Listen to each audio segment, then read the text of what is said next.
Now that we've gone over the grading requirements for English, let's go over the requirements for science and social studies. But before we get started, let's keep in mind that the requirements are going to be almost the same, except for we're adding on Google Slides, okay?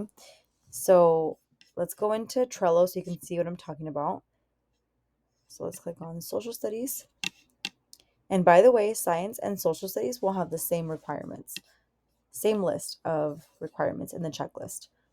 So just like English, all work is still expected to be in their own words. Assignments are still required to have a header or some sort of like title, right? Students are still not required to include dates, but we're adding on Google Slides. So for science and social studies, they can get a little bit more creative with their homework assignments. So we want to make sure their Google Slides has a cover page. Their slides are about 5 slides long if they're in high school, right? If they're in middle school, they can do like 4 slides. Elementary can be, 3 slides.